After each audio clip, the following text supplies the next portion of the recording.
Hello everybody, welcome to the Ethan Allen Homestead Museum. My name is Angie Grove, I'm the Executive Director here, and welcome to our free monthly lecture program. This is a monthly program where we have a variety of guest speakers, always free to the public, though your generous donations are always appreciated as we are a nonprofit, and it is only through donations that we are able to do programs like this. As well as through the generous donation of our sponsor of today's lecture, which is the North Country Federal Credit Union. Thank you to them for helping us put on this program. Now today is a very special day because not only is it our monthly lecture, this whole weekend has also been a reenactment weekend. So our guest lecturer, I think, also has some guests who will be joining her for this event. Now before we get to more about today's lecture and the amazing reenactors that are part of the show and tell, I want to give a couple of announcements for our upcoming other programs, including our next monthly lecture, which will be on Sunday, July 20th. And that is a lecture titled, "Was This Owned by Ethan Allen? A Look at the Objects and Legacy Ethan Allen Left Behind." And the presenter will be Ms. Katie Grant, who's the collections manager at the Vermont Historical Society. So please come for that. That is also our Thomas M. Achenbach Memorial Talk in honor of the late Tom Achenbach, who was a dear friend of the Homestead here and is sponsored by his family and friends. The day prior to that, we have another reenactment on July 19th, a Saturday. That is our Home and Hearth reenactment, where we have reenactors in the house, around the home and the hearth, and reenacting everyday life in the 18th century. So please come for that next reenactment event. But most immediately, tomorrow is a Vermont state holiday called Ethan Allen Day. Yes, someone in the audience has heard of it. That's so great to hear. So Ethan Allen Day is on June 23rd every year. It's been a state holiday since 2016 when the governor declared it. It's on June 23rd because that is the calendar day in 1775 when Ethan Allen, Seth Warner, and the Green Mountain Boys were commended by the United States Continental Congress down in Philadelphia. That was a big deal that really legitimized the Green Mountain Boys and, they hoped, the independence movement for the state of Vermont, although it took quite many more years before Vermont became officially independent to the United States, within the United States. So Ethan Allen Day every year is commemorated here at the Ethan Allen Homestead Museum with free admission for Vermonters who want to come and learn about Ethan Allen. So tomorrow, please spread the word to your friends and neighbors. If you're local, Vermonters get into the museum for free and go on our guided tours, our popular costume corner, and all the other parts of our regular programming. Okay. Last up, I just want you to save the date for Fanny's Weekend, August 16th through 17th. We will have a Fanny reenactor here, but we're also partnering with Chittenden County Historical Society, who is organizing many different family-friendly activities in partnership with many of the historical organizations in northwestern Vermont, including the Archaeological Society, Vermont Historical Society, Lake Champlain Maritime Museum, the Vermont Abenaki Artists Association, and more. Everyone will be here for all sorts of fun activities, August 16th through 17th as well. Okay, so that's enough about what's in the future. Let's talk about what's going on right now. So today we have a wonderful speaker named Skye Makaris. I met Skye over 3 years ago when I first started here at the Homestead Museum, and was very heartened to find someone who also had a life's mission to find those women in history who've been overlooked and the roles that women have done in history that have been often overlooked. It is the Ethan Allen Homestead Museum, but Ethan was not the only one who lived here. In fact, it was mostly women and children and doing a lot of the work for the homestead. So Skye Makaris, I've been honored to hire her on here as our lead educator. She also spends a lot of her time as this distaff coordinator for Warner's Recreated Regiment. And long ago, I know that she took to heart the idea that well-behaved women rarely make history. So now she seeks in her capacity as a living historian to interpret those lives of those forgotten women who quietly kept the world turning. Her hand-sewn historical costumes have won awards from the Society for Creative Anachronism, and her research has been published in outlets around the country and around the world. Skye has lectured here at the museum before on working women's clothing back in September 2022, which you can see on YouTube, and she's delighted to be back, and we're delighted to have her. Today she's going to be speaking about health and hygiene in the Continental Army, and the one fun fact, it's kind of a morbid fact, that I wanted to point out before she gets started is that germs have killed more people in war times, not just in the United States, but around the world, than guns or other weaponry have ever done so. And it is mostly women who have fought the war against those germs. So with that, please welcome Skye Makaris.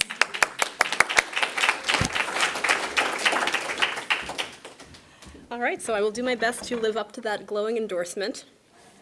So, good afternoon, and a very happy Ethan Allen weekend to all assembled. My name is Skye Makaris, and as Angie just introduced, I am the lead educator here at the Ethan Allen Homestead Museum. You may remember me from my September 2022 Sunday lecture on dressing the 18th century working woman.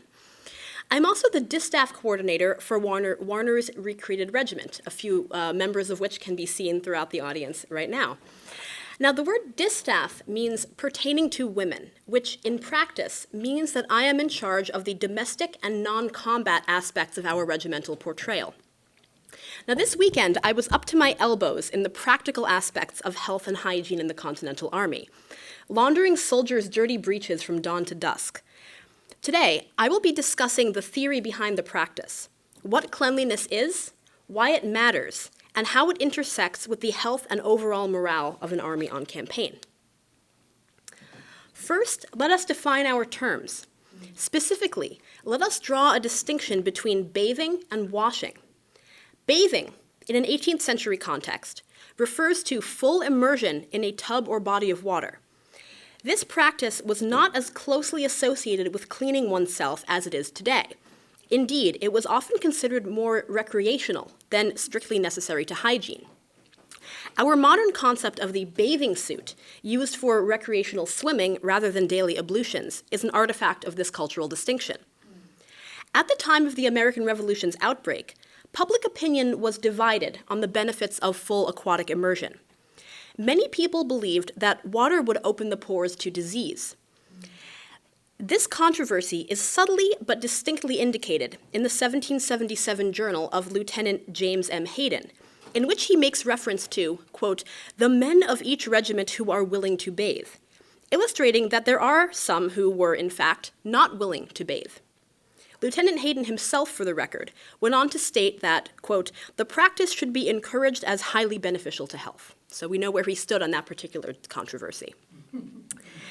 Immersion bathing grew in popularity throughout the 18th century, finally bursting into the mainstream in the 19th century with the rise of water cures and public spas. But that is a story for another lecture. Washing, on the other hand, was ubiquitous. Much like the sponge bath of today, washing took place at basins, with spot scrubbing with linen cloths doing the job of a full immersion bath. While regimental books and other resources for soldiers are light on mentions of bathing, they all resoundingly emphasize the importance of washing. This fact runs somewhat contrary to our modern expectations. Popular imagination situates historical people, particularly soldiers, as inveterately filthy. We've all heard the urban legends. They wore the same clothes every day, were riddled with fleas, and generally stank to high heaven. To hear pop culture and the shallower ends of history tell it, you might think that cleaning oneself was invented sometime around the First World War. While individuals have always varied in their personal habits, and some people probably did indeed stink to high heaven, the surviving literature on the subject is overwhelmingly clear. Cleanliness was next to godliness. To be clean and presentable was to uphold the social contract. To violate this contract was to be found wicked and unprincipled. This social norm, already firmly enforced, was strengthened tenfold in the military, where proper decorum was crucial to maintaining morale. Good hygiene conferred more than just abstract benefits. Though the germ theory of infection had yet to be widely adopted, keen 18th century observers understood the causative effect of poor hygiene on illness. A 1777 pamphlet issued by the Continental Congress to the officers of the Continental Army made this point rather poetically, stating that, quote, "Too much cannot be said in favor of cleanliness. If men grew as speedily and spontaneously as blades of grass on the continent of America, the want of cleanliness would reduce them in 2 or 3 campaigns to a handful of men. It should extend, 1, to the body of a soldier. He should be obliged to wash his hands and face at least once every day, and his whole body 2 or 3 times a week, especially in summer. The cold bath was part of the military discipline of the Roman soldiers and contributed much to preserve their health. 2, it should extend to the clothes of a soldier. Frequent changes of linen are indispensably necessary, and unless a strict regard is paid to this article, all our pains to preserve the health of our soldiers will be to no purpose." And this is from Directions from Preserving the Health of Soldiers, recommended to the consideration of the officers of the Army of the United States, published in 1777 by Dr. Benjamin Rush.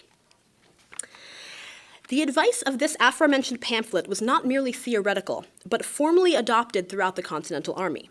Orderly books, that is, formal records of orders or instructions issued to a particular unit, from dozens of different regiments, list slightly different but otherwise remarkably uniform cleanliness requirements.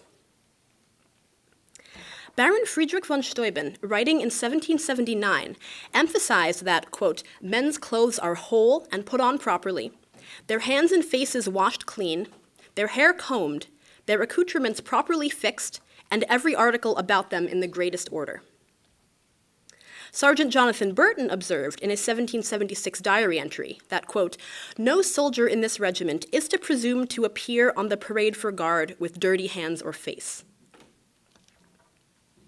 Colonel Anthony Wayne noted on April 13, 1776, that, quote, "the weekly officer will see that the men at roll calling in the morning have their hair tied, hands and face washed, and in every respect appear in a soldierly manner." On August 25th of the same year, Colonel Wayne wrote that, quote, "the 4th Battalion is to be under arms at 3 o'clock this afternoon, well powdered, fresh shaved, and clean linen. All must turn out." The specific elements vary by account, but the themes are consistent. In the 29 letters, diaries, pamphlets, and orderly books I studied, I found 18 explicit directives to comb one's hair, 10 to wash one's hands and face, 10 to bathe one's entire body, 10 to wear clean clothes, 9 to shave, and 3 to clean one's feet. These were not mere suggestions, but military orders backed with the full force of the law.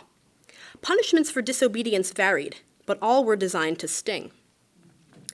Colonel Wayne wrote in June 1776 that every non-commissioned officer who shall come to the parade dirty, with a long beard, or his breeches knees open, shall be mulcted, or docked, a day's provision for each offense, and do a double tour of duty. Bennett Cuthbertson, in his 1776 System for the Complete Interior Management and Economy of a Battalion of Infantry, proposed that, quote, "if any man, at the inspection made by the non-commissioned officers, is found improperly dressed, he is to be sent immediately to the Black Hole on bread and water for 2 days. Should it so happen that a sergeant or corporal has been negligent or idle enough to pass by or connive at the improper dress of a man belonging to his squad, and suffers him to appear before the officer as fit for duty, he should be imprisoned for the same number of days he ought to have confined the soldier, who for this time should escape the punishment he so well deserved. If a repetition of such omissions appear in the same persons, a court-martial will be necessary." The severest punishment of all was reserved for, arguably, the greatest offense: defecation outside designated areas. An orderly book from Vermont's own Mount Independence records that any non-commissioned officer or soldier who shall commit any nastiness in or about the camp, other than the vaults or necessary houses prepared for the purpose, shall receive 20 lashes on his bare back for every such offense. Now, it is clear from the primary sources and their context that such exhortations are issued not, or at least not merely, to be punitive, but for the good of the privates and the regiments as a whole. The moral nature of these commands was sometimes emphasized. Colonel Wayne wrote that that soldier who neglects to appear as decent as the nature of his situation will admit is unfit for gentlemen's company and a coward. Sergeant Jonathan Burton mused in his diary that if a soldier cannot be induced to take pride in his person, he soon becomes a sloven and indifferent to everything else. Of more significant concern, however, was the health of the men. Contemporary accounts make devastatingly explicit the connection between poor hygiene and poor health. Maurice, Count of Saxony, cautioned in 1759 of failure to change one's stockings. He wrote, "In regard to his feet, they, with stockings and shoes, rot in a manner together, because he has not wherewithal to change them. And though he has, it can be of little signification, because presently afterwards he must be in the same condition again. Thus, as may be naturally supposed, the poor soldier is soon sent to the hospital." Lieutenant General Richard Lambert wrote vividly of men in his company who had neglected to comb their hair for days on end. He wrote that they frequently let the hair remain in one or other of these forms for some days together, giving it occasionally, without opening and combing it, a sort of outward slight dressing, by way of concealing their neglect from their officers. The ill consequence of which is that the man, by not combing his head, the skin contracts in a small space of time not only accumulated humors, which break out into scabs and ulcers, but an accumulated mixture of filth, dirt, and vermin, which proves as pernicious to the man himself as it becomes infectious to others. He was not alone in observing that problems of personal hygiene can rapidly spread throughout a regiment, disabling many men in turn. Captain John Peebles wrote on September 19, 1776, that by the number of sick men that have lately been sent to the hospital and those that daily complain, the commanding officer has great reason to fear that the battalion in a few weeks will be incapable of doing duty. To prevent which disgrace falling upon a corps of grenadiers, it is the major's orders that a non-commissioned officer per company see that the men bath or wash their feet thrice a week. Reading between the lines of this and other accounts, one finds evidence of the uphill battle many commanders were facing. Some men did indeed balk at cleaning themselves. Colonel Wayne complained on July 18, 1776, of the disagreeable necessity of repeating orders with respect to keeping the men clean. 4 days later, he made detailed note of a soap delivery to his camp at Fort Ticonderoga, and specified how it was to be divided among the men. Detailing the precise allotment to each company was clearly necessary, as alluded to in a 1777 orderly book of the Pennsylvania State Regiment of Foot. No soldier shall on any pretense be permitted to sell his soap, and if detected in doing so, he shall be severely punished. This ample allowance of soap being made, the commanding officers of regiments and corps will be answerable that henceforward their men appear decent and clean. Cuthbertson elaborated further on unsavory habits that many enlisted men brought to the Continental Army, and suggested ways to ameliorate them. It will contribute very much to the cleanliness of the soldiers, he wrote, if the commanding officers of companies will order towels to be fixed on rollers behind the door of every barrack room, to prevent them from wiping their hands in the sheets, upon the beds, which otherwise will most certainly be the case. And as a couple of these towels are sufficient for each room, and the expense extremely trifling, it surely must be doing right to abolish so filthy a custom. Now, for a visual aid, we have Corporal Seagartell to show you merely 3 hours worth of soldiering, the effect on one's hands.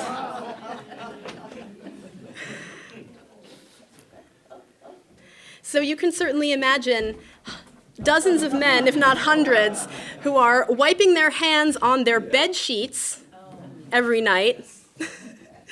So you can see why a specific order perhaps had to be implemented to prevent this. Certainly. This was for demonstration. Sure.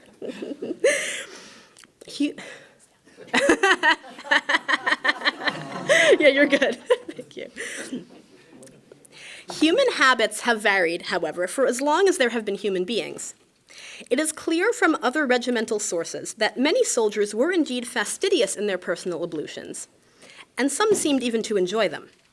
When regiments camped in areas with an abundance of fresh water, immersion bathing became so popular that orders were quickly given to establish its specific parameters. A 1777 account from Ackland's Grenadier Battalion Orderly Book emphasizes that the order given out last campaign against soldiers bathing in the middle of the day to be strictly adhered to, and none to be permitted to go into the river between the hours of 10 in the morning and 5 in the afternoon. Sir William Howe's 1775 Orderly Book likewise states that the order of yesterday, directing the men to bathe mornings and evenings only, and not to continue long in the water, is not properly attended to. They are altogether to defer this exercise when the tide only admits of it in the heat of the day. Commanders' accounts expressed both moral and physical reservations regarding immersion bathing, perfectly summarized in 2 brief notes from General George Washington himself. In 1775, he complained that his men, after bathing in Boston's Charles River, were running about naked on the bridge whilst ladies of the first fashion in the neighborhood were passing over it. His admonitions had clearly not sunk in 4 years later, in 1779, when he wrote that there is to be no bathing between the hours of 8 and 5, and the custom of remaining long in the water is to be discontinued, as it is too relaxing and injurious to health. It is also expected that soldiers in this kind of recreation will observe more decency than they usually practice. These orders to be read to and impressed upon them by their officers. By now, we have thoroughly established the importance of cleanliness to the Continental Army, as evidenced by its plethora of direct orders and the consequences, both social and legal, for failing to live up to them. How then did they achieve this standard? What did day-to-day hygiene practices actually look like for soldiers in camp or on the march? On this subject, there is an equal abundance of sources, which I and my fellow living historians can supplement with the knowledge of our own experiences. To the maintenance of daily hygiene in the 18th century, there is perhaps nothing more integral than linen. Linen is a textile that derives from the flax plant, which has been cultivated for thousands of years and grows in a variety of climates. And we are, in fact, the only living history museum in New England that grows and processes our own linen from flax. Due to the particular cellular structure of this plant, linen has natural moisture-wicking properties. That is, its molecules are organized around soaking water up and pushing it out. To wear linen close to your skin on a hot day is to have it constantly pulling the moisture away from your body, thus keeping you relatively cool and dry. It also has antimicrobial properties, so bacteria is not building up in your sweaty underarms as you're wearing it. In the 18th century, as for much of human history before it, a linen layer was always worn between the skin and the outer clothing. Unlike today, the vast majority of outer clothing did not touch the skin directly. An 18th century woman, like myself, wore a knee-length linen shift beneath her stays, petticoats, and gown. And you can see it peeking out at my elbows here. An 18th century man wore a long linen shirt that tucked between his legs inside his breeches, serving as shirt and underpants in one. This practice contextualizes the phrase, in one's shirt sleeves. The shirt, due to its direct, intimate relationship with the body, was considered an undergarment and not meant to be seen. To be in one's shirt sleeves in public, that is, to forego a frock coat over your shirt and waistcoat, was to be patently indecent. This linen layer had a double-ended effect, protecting both my clothing from my body and my body from my clothing. Human sweat and sebum, and the bacteria they can generate, degrade fabric. In the Continental Army, where your clothing ration was expected to last all through the hardships of a campaign season, preserving what little one owned was crucial. Frequent laundering likewise degrades fabric. We've all had the trauma of a favorite garment disintegrating in the wash. Due to the linen intermediary absorbing the sweat and grime, however, 18th century clothes were rarely, if ever, washed. Changing the interior linens was enough to keep them in reasonable shape. Protecting your body from your clothing was also of significant import, especially for a soldier on campaign. Contemporary writers spoke rather ominously of the itch. The sores and scabs collected from insect bites, various minor injuries, and sleeping on bare ground. And I think a few of us are really feeling that from the weekend today. For an open wound to rub up against a layer of clean linen, rather than a dirty outer garment, could make the difference between an irritation and a case of sepsis. In a war where far more men died from disease than from enemy bullets, commanders and privates alike were keenly aware of the razor's edge between health and infirmity. As such, 18th century laundry was dull but vitally important work. It is not often written of, but its steady practice, day in and day out, underlaid the entire military project. A soldier on campaign could wash his own clothing, or he could pay between 3 and 5 pence, depending on the garment, to outsource the task. A woman attached to the Continental Army could make a brisk living scrubbing soldiers' unmentionables. She was expected to perform her task diligently and not pout or haggle, as was made explicit in multiple orderly books. It was noted on December 10, 1776, in the orderly book of the 4th Pennsylvania Regiment, that any woman belonging to the regiment who shall refuse to wash for the men shall be immediately drummed out of the regiment, as they are not found in victuals to distress and render the men unfit for duty, but to keep them clean and decent. So we won't feed you if you won't pull your weight. Likewise, the 2nd Pennsylvania Regiment in 1778 listed the appropriate fees for laundering various items of clothing and warned that, quote, should any woman refuse to wash for soldiers at the above rate, he must make complaint to the officer commanding the company to which he belongs, who on finding it proceeds from laziness or any other improper cause, he is immediately to dismiss her from the regiment. If she attempts to remain afterwards, he must have her drummed out, as the colonel is determined that no woman shall draw rations from the continent in his regiment unless they make use of their endeavors to keep the men clean. So, what did these women's jobs actually look like day to day? They were similar in principle to our modern laundering practices, but different in a few notable ways. One significant difference is that 18th century laundresses made a good deal more of their natural resources than we tend to do today. Another is that laundry, to them, was a multi-day process with many distinct steps. I'll be speaking to both these differences today. The 18th century laundry process began with a step called bucking. This is unfamiliar to us today, but it was, in fact, practiced for hundreds of years prior to the advent of modern detergents. Bucking is an overnight lye soak, often done in a copper tub to avoid a chemical reaction of the lye with any other metals. The inclusion of this step speaks to an understanding, albeit a pre-modern one, of the chemical components of cleanliness. To wash something on a chemical level is to loosen its dirt molecules and then flush them away. Nowadays, we rely chiefly on soap to loosen these molecules, but it is far from the only option. An overnight soak in lye, with its highly alkaline nature, will do a significant amount of this work, thus lessening the amount of soap required for the actual wash. This step is deeply necessary in times and places where soap may be scarce or poor quality, such as for soldiers on campaign.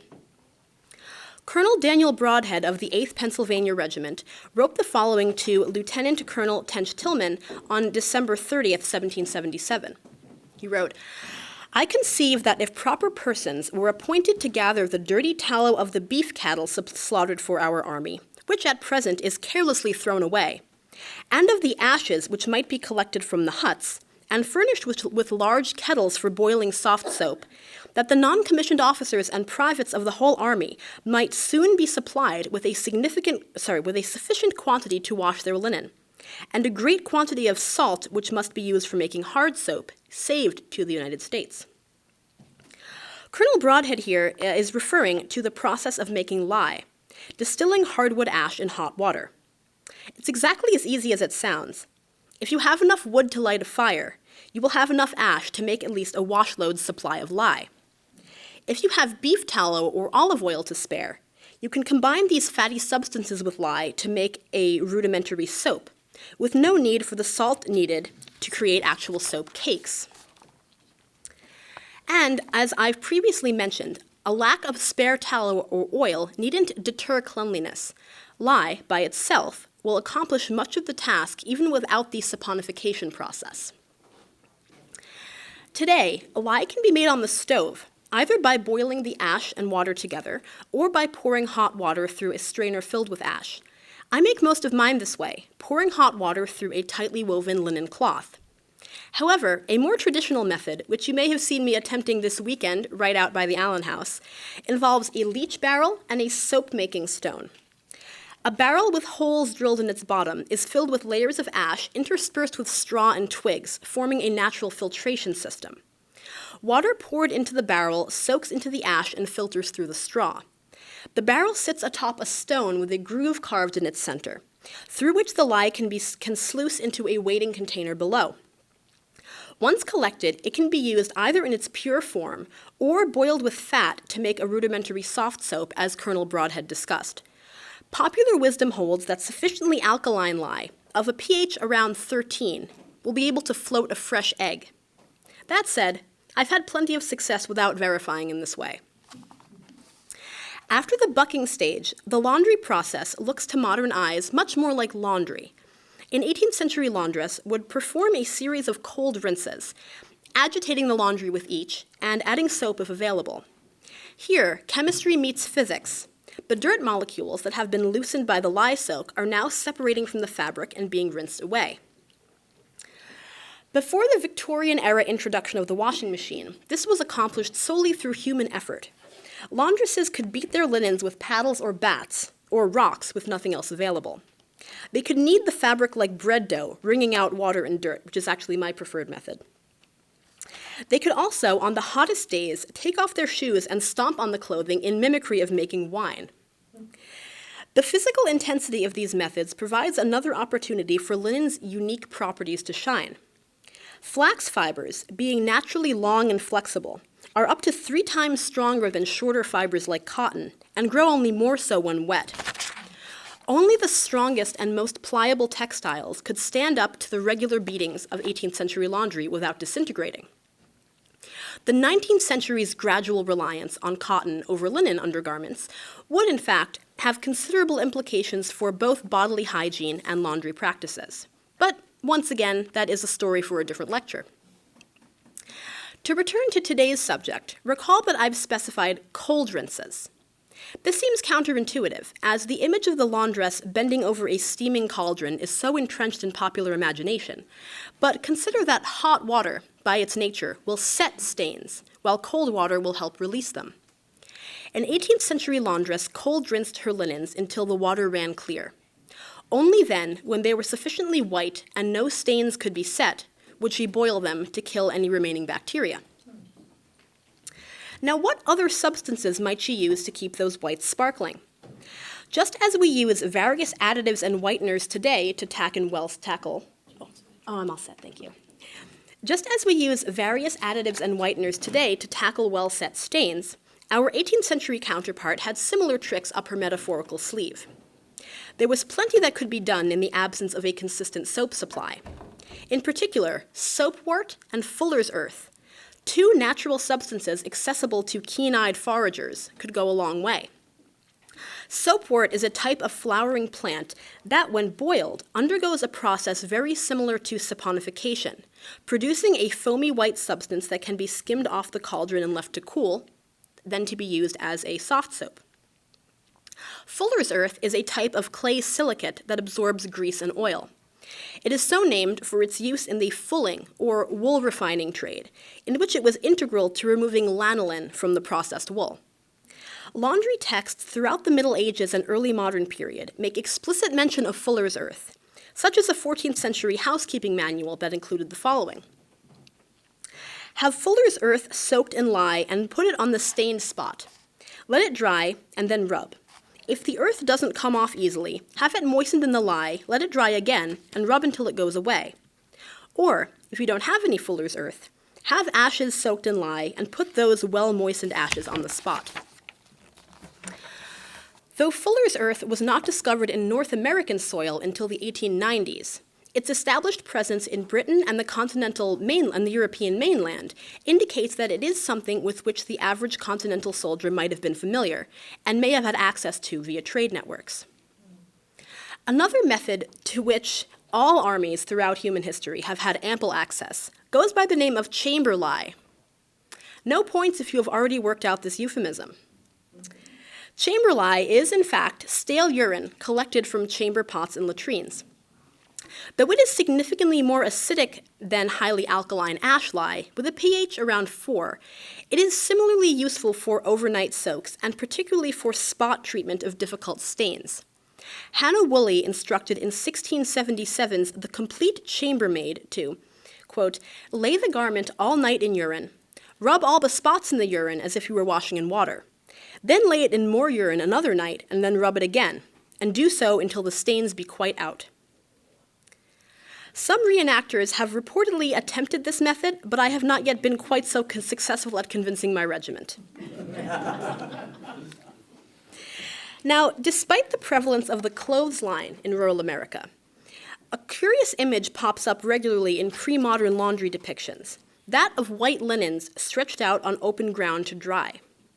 This method, known as grassing, dates back centuries before the American Revolution and has been corroborated by modern scientific methods. Tradition dictated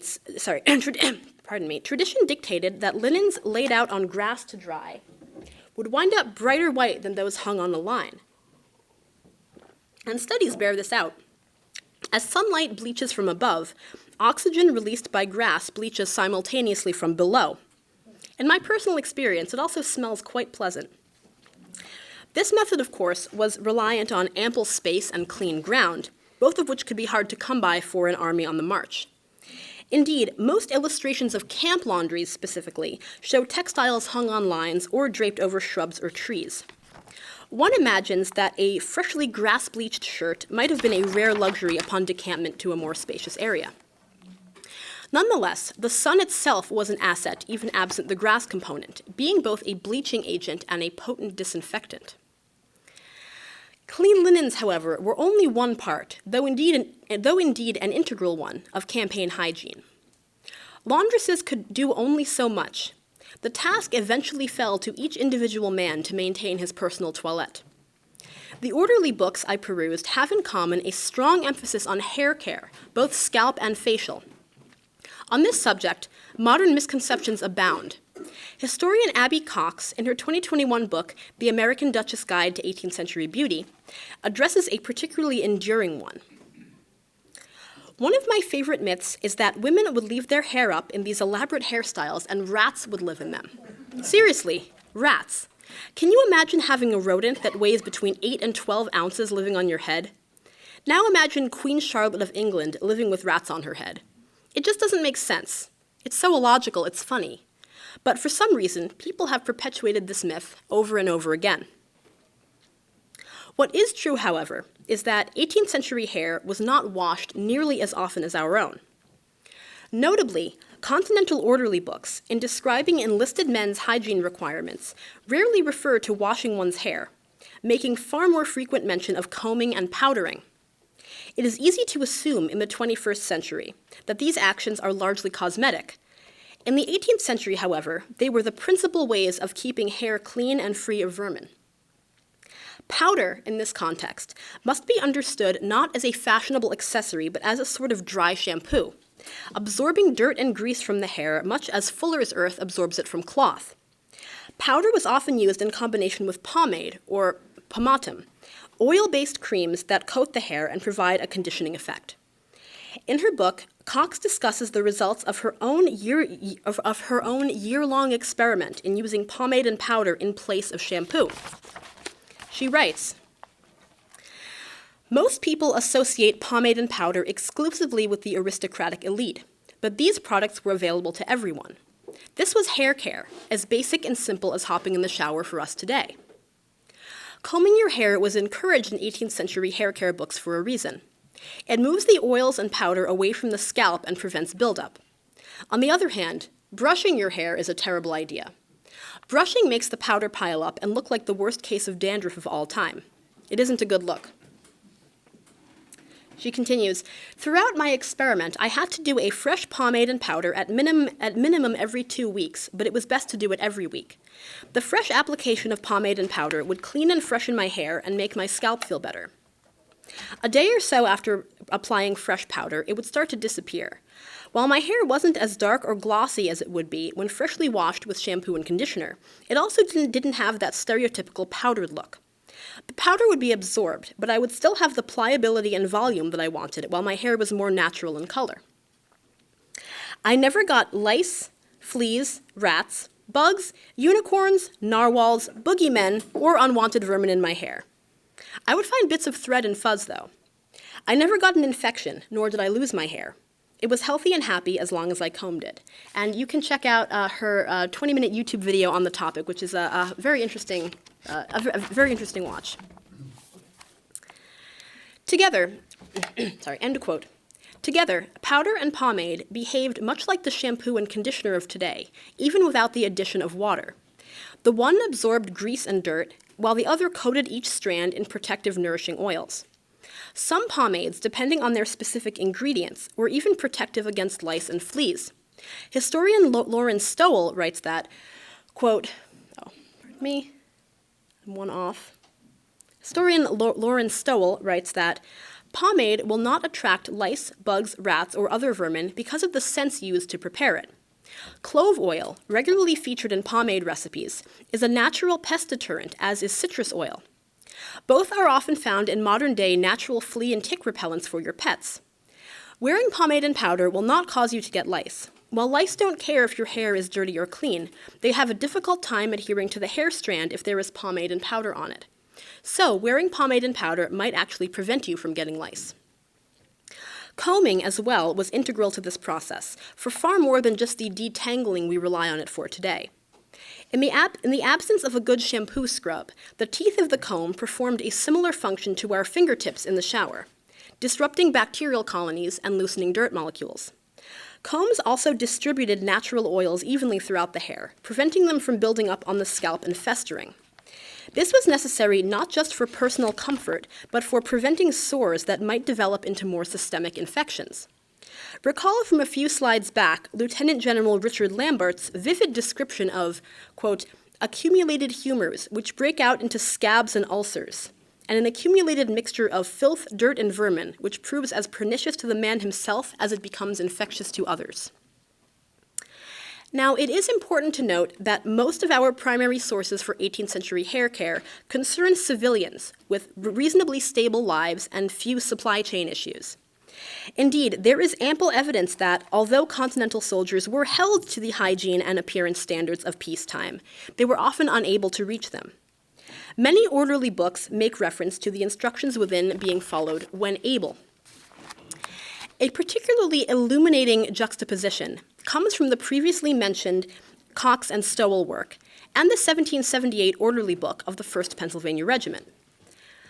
Cox and Stowell point out that hair powder is not to be used interchangeably with edible flour. If flour was used, they write, it was only by the very poor, and even then on rare occasion. Meanwhile, Colonel James Chambers of the 1st Pennsylvania recorded on December 8, 1778, that, quote, the quartermaster will draw flour for the men to clean their jackets and breeches and to powder their hair. A subtle but poignant acknowledgement that Continental soldiers' conditions, particularly toward the end of the war, were often equivalent to society's most indigent. Nonetheless, the evidence is significant that soldiers were still expected, and in many cases still wanted, to maintain their personal toilette. The abundance of bone combs unearthed at former encampment sites stands in testament to this.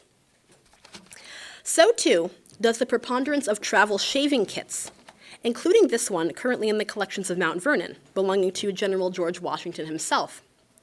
On that note, before we wrap up on this muggy afternoon, let us briefly address the question of shaving. If you spend any time at all on 18th century reenactor forums, you will note that facial hair is by far the most vociferously discussed topic, usually by reenactors desperately trying to justify their 6-inch beards. While it is impossible to paint every individual of a certain time and place with the same brush, we can indeed take note of broad cultural trends. And in 18th century New England, beards were not among them. While the 17th and 19th centuries are both associated with distinctive facial hair fashions, the ideal 18th century English, or New English man, was in fact beardless. Acclaimed medical historian Dr. Alan Withy, in his comprehensive dissertation, Do Beards Matter? Facial Hair, Health, and Hygiene in Britain, circa 1700 to 1918, writes that, quote, for Tudor men, beards were a symbol of sexual maturity and prowess. Throughout the early modern period, debates also raged about the place of facial hair within the medical framework of the humors. The 18th century, by contrast, saw beards as unrefined and uncouth. Clean-shaven faces reflected enlightened values of neatness and elegance, and razors were linked to new technologies. Uncouth is perhaps an understatement. Withy himself alludes to New England Protestant culture's strong prescriptions against facial hair in another article from 2019. He writes that, quote, Puritan polemicist William Prynne referred to the fact that hair was, in medical terms, regarded as a type of excrement, a waste product of the body caused by inner heat rising up and breaking out on the surface of the skin, much like soot up a chimney. This framing, though foreign to us today, does put into perspective the vehemence with which some 18th century writers condemned beards. You would too, if your cultural context viewed them as literal excrement. This condemnation is strengthened still by the intertwining of moral and physical concerns. It's been said so often as to smack of cliché, but cleanliness in the 18th century zeitgeist truly was next to godliness. Now, overall, the nuanced and sometimes conflicting attitudes to hygiene at the dawn of the American Revolution illuminate several broad themes of life in this fractious time. The tension between Enlightenment values and their predecessors, the balance of group cohesion and individual expression, the rapid emergence of new technologies, and the continual reliance on the old. I can imagine few more edifying lenses into a particular society than its attitudes toward cleanliness. It is, after all, one of the few human universals. So thank you very much, and I will now open the floor to any questions. Thank you. Thank you. Question, yes? So why did, given the apparent superiority of linen, why did cotton replace linen? Oh, so that is a great question, and it is largely an economic one. So just briefly, because I really could talk about this in a whole other lecture. Briefly, the invention of the cotton gin at the very end of the 18th century, some people do consider that the beginning of the Industrial Revolution, and it did set off quite a chain of systemic effects. And that led to cotton being much more easier to process at scale, whereas previously it was a small batch crop only, and it grows particularly well in those states that at the time relied on enslaved labor, so the profit margins were very high. So you would see these largely economic factors and cotton taking rapid precedence within a generation or two over linen. And there have been many other factors since then, but that is really the beginning of where we see cotton starting to eclipse linen. And we still see this today. And I often think about my 18th century counterpart who would be amazed to hear that you can buy cotton in any store and linen is something you have to go out of your way to find, because that would have been really the complete opposite for their life experience.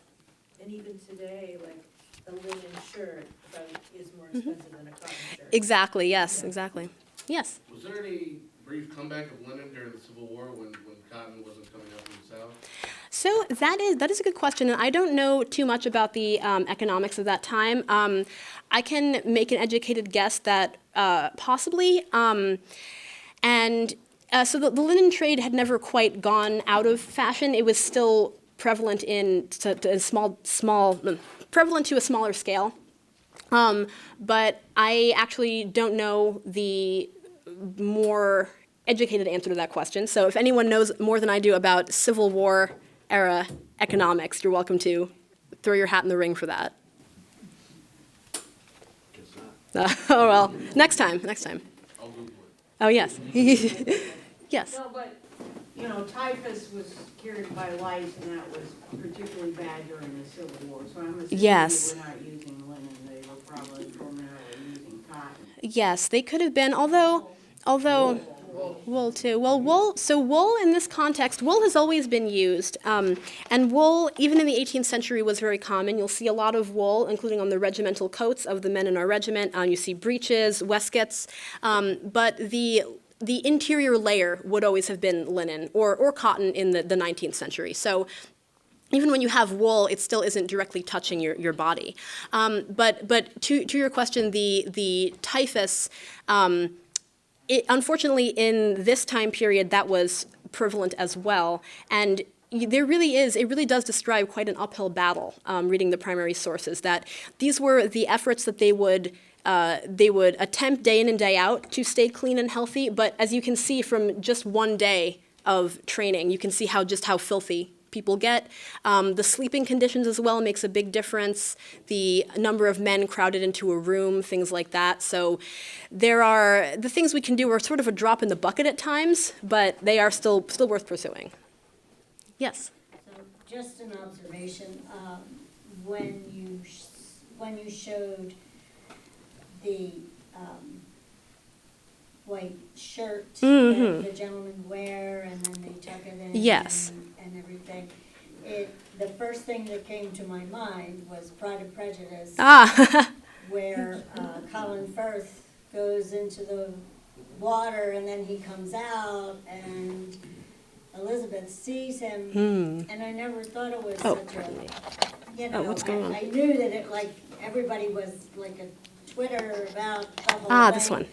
But now that I know that she was a single woman seeing a man in his underwear, it was wet and clean. Yes. Yes.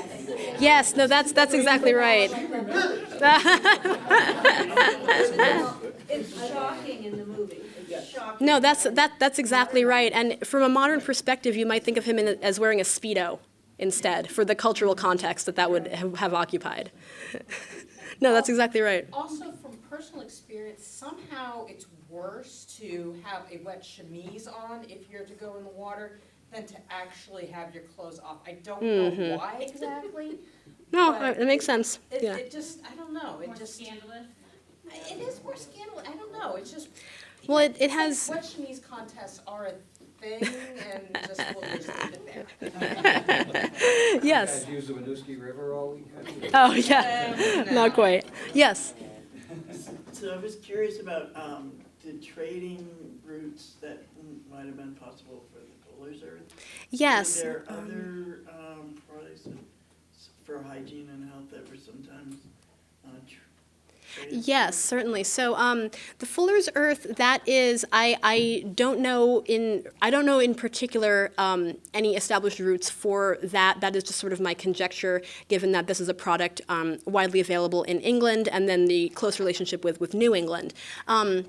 But yes, pomade and powder were often on these trade routes, and there was a brisk pomade and a brisk powder industry in particular in England at this time. And as well, razors.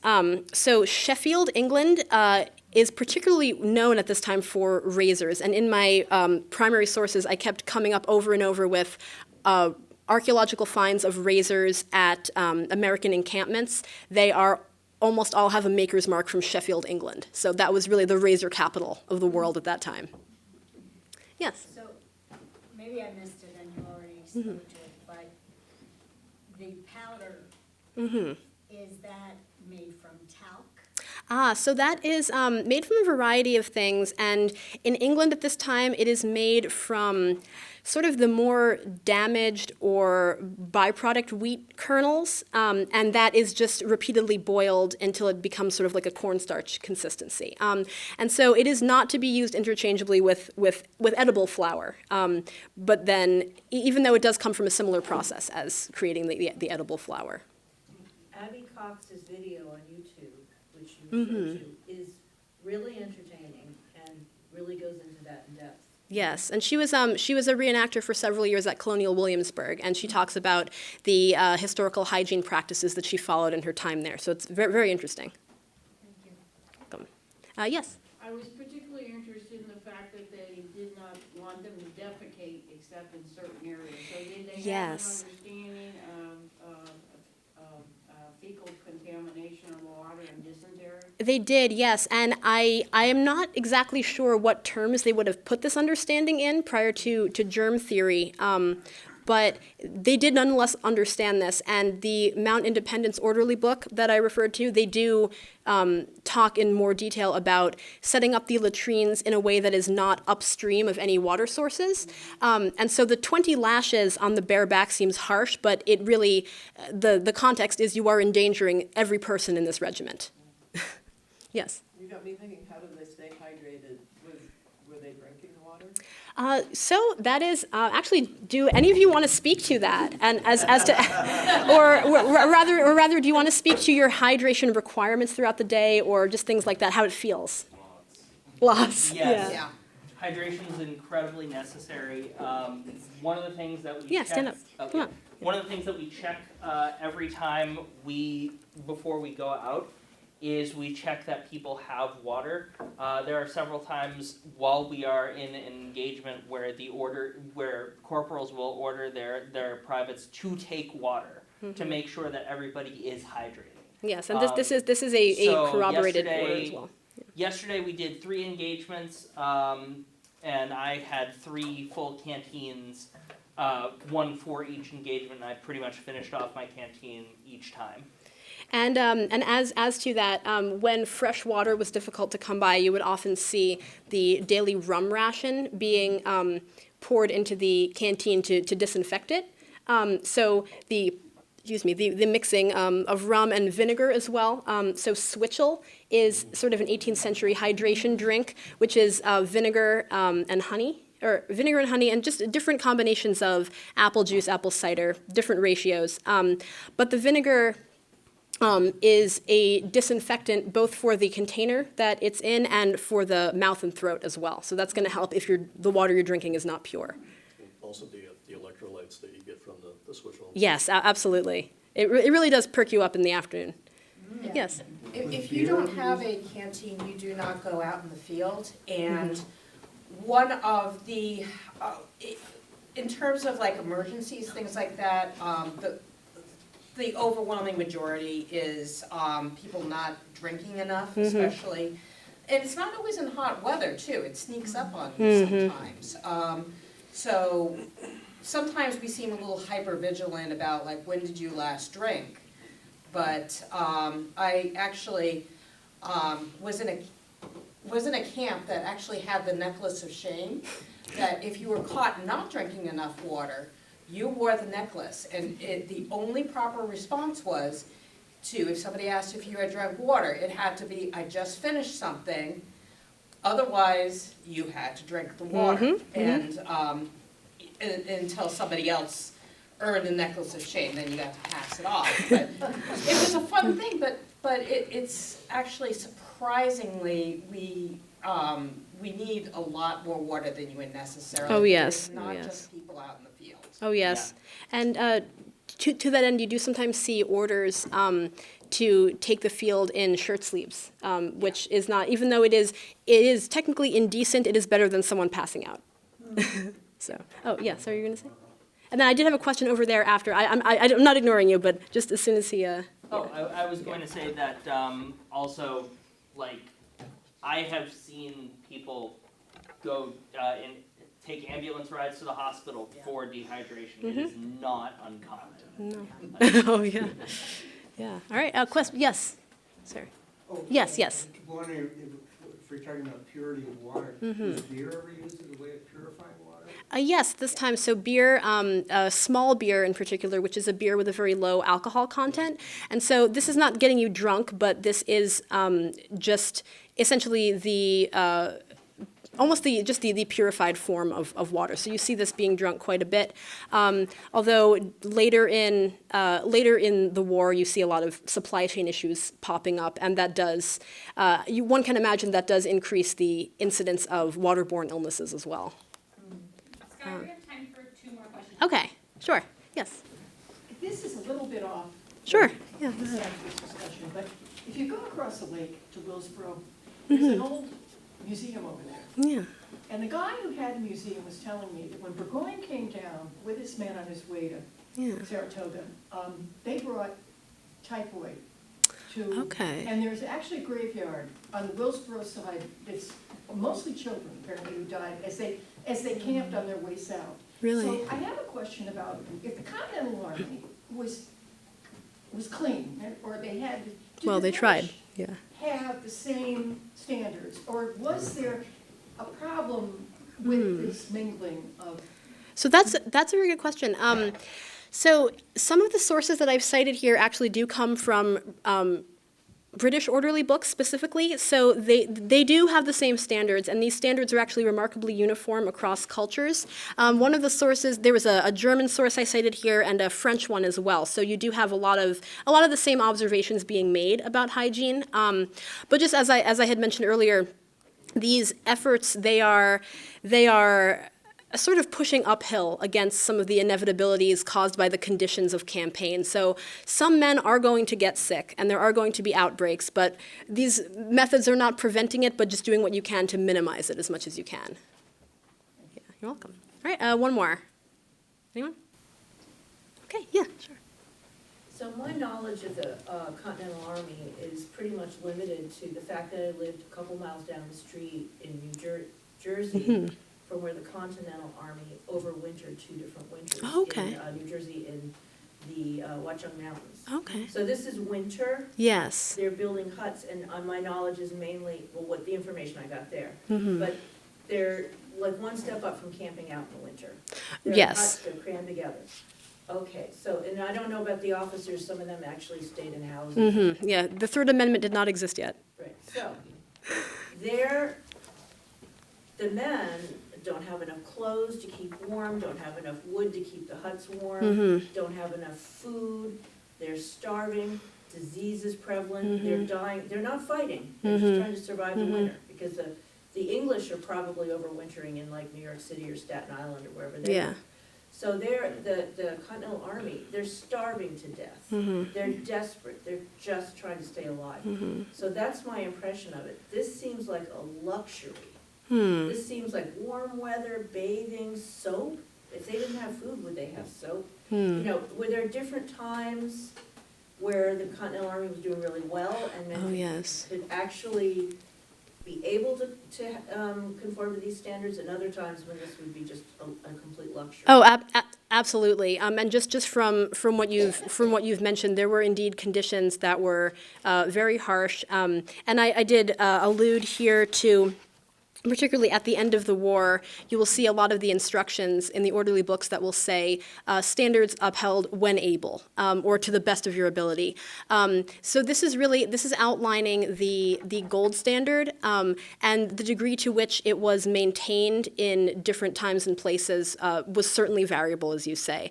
But really, I included the standards just to illustrate that hygiene was far more important. And its importance was understood far more than I think a lot of people do realize today.